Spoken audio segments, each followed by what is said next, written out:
Across the world, governments argue about inflation, war, manufacturing, AI, trade deals, and interest rates. But underneath all of it lies a force so fundamental that it quietly overrules every policy: demographics. Not a slogan, not a headline, a simple number. How many young people can a country produce, and how many old people can it support? When that balance collapses, nations collapse with it. Economic growth slows, pension systems strain, healthcare costs explode, innovation dries up, elections become angrier, and national confidence evaporates. Almost every major economy today faces the same demographic storm, but they're fighting it with two completely opposite strategies. Model 1, the Western strategy: bring in immigrants, add new workers to the economy. Model 2, the Japan-South Korea strategy: protect cultural identity, grow without immigration. Two philosophies, two economic survival plans, two radically different consequences. This is the story of those two models: what works, what breaks, and what India must learn before it's too late.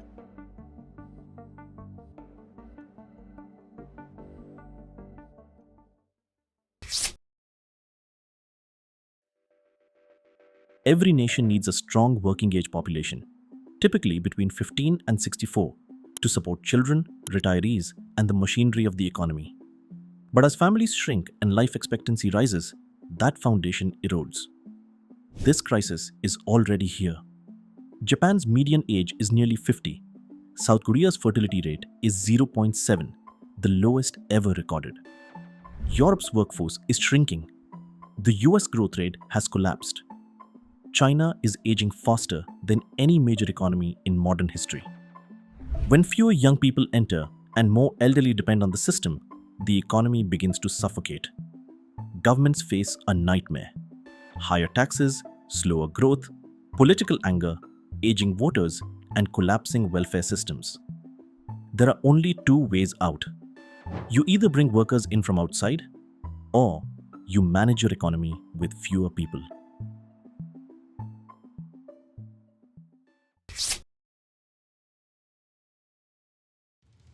The Western world, from the US and Canada to the UK, Australia, and parts of Europe, adopted one clear solution: immigration. Because if you can't produce 20-year-olds, you can import them. Why immigration works economically? It fills labor shortages, boosts tax revenues, keeps universities full, fuels tech and scientific innovation, builds startup ecosystems, expands the consumer base, keeps GDP growing even as citizens age. The United States is the ultimate example. Much of Silicon Valley's power, from founders to engineers, comes from immigrant talent. Canada redesigned its entire economic model around attracting skilled and semi-skilled immigrants. Australia, New Zealand, the UK, same direction. Europe brings in workers to keep hospitals, transport, agriculture, and social services functioning. Demographically, immigration works. Without it, most Western economies would collapse into long-term stagnation. But here is the uncomfortable truth: immigration solves economic problems, but creates political and cultural problems.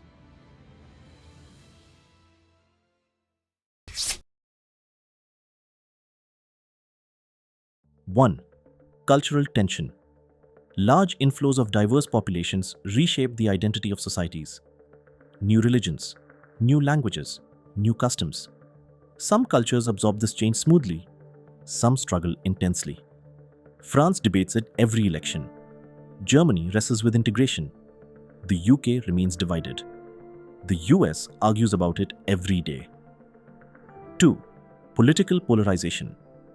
Immigration has become the defining political weapon in the West. Parties rise and fall based on it. Governments collapse because of it. Elections swing on it. Whether pro or anti-immigration, the divide is sharp, emotional, and lasting. 3. Economic stratification. Western systems increasingly rely on two extremes: highly skilled immigrants, low-skilled essential workers. The middle class feels squeezed, wages stagnate, and political frustration rises. 4. Identity anxiety. Rapid demographic change leads some communities to fear losing cultural majority status. This fear reshapes national politics forever. The Western model keeps economies young, but generates cultural friction, social challenges, and political volatility.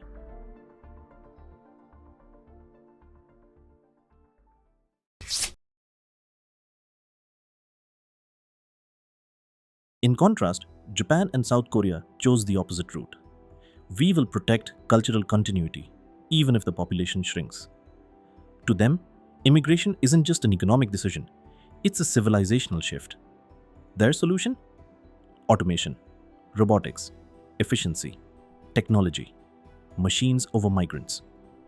Japan leads the world in industrial robots, elder care robots, railway efficiency, automated manufacturing, precision engineering, AI-driven productivity tools.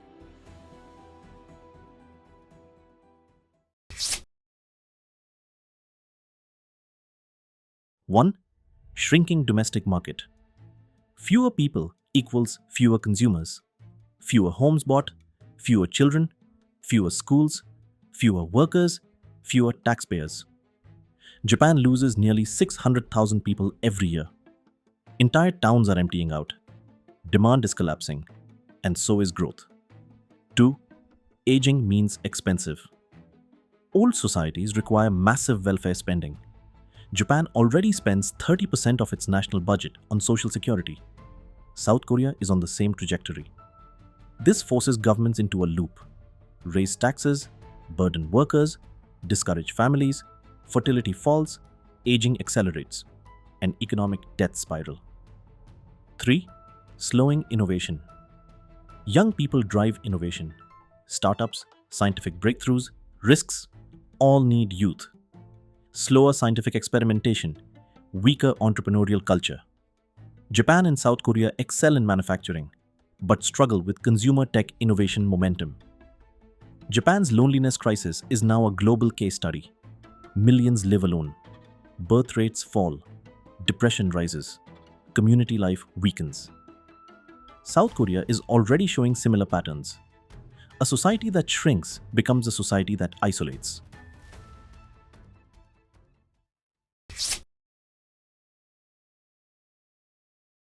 Immigration boosts GDP but comes with deep social costs. 1. Cultural fragmentation.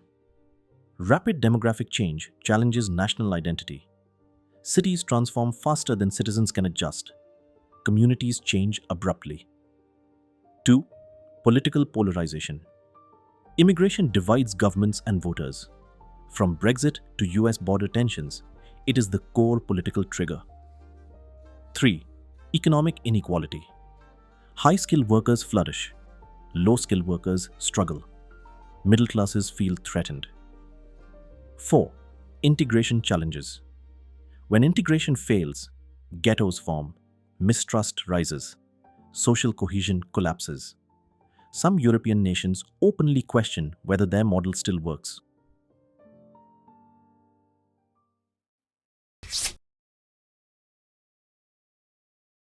Here's the truth. Both models work, both models fail. It's not about better, it's about choosing which pain a society is willing to live with. The Western model saves the economy, keeps population young, fuels innovation, creates political chaos, causes cultural churn, sparks identity battles. The East Asian model preserves culture, avoids integration problems, builds hyper-efficient industries, shrinks the population, slows innovation, exhausts welfare systems.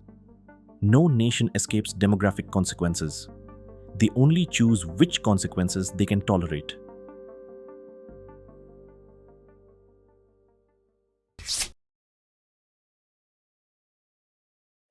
India still has time, but the window is shrinking fast. Our fertility is falling, our median age is rising, and the demographic dividend will not last forever. India is uniquely positioned, not homogeneous like Japan, not immigrant dependent like the West, not collapsing like China. Still young, if we act now. India's challenge is simple. If we educate, employ, and skill our young population, we won't need either model. If we fail, we will be forced to choose one. Do we want Western style immigration or East Asian style automation? Both paths redefine the soul of a nation. If you found this breakdown valuable, subscribe to Periscope, where we decode the global forces shaping India's future. And here's the question I want you to answer in the comments. Which model should India lean toward in the next 30 years? The Western immigration plus integration model? Or the East Asian automation plus cultural continuity model? And why?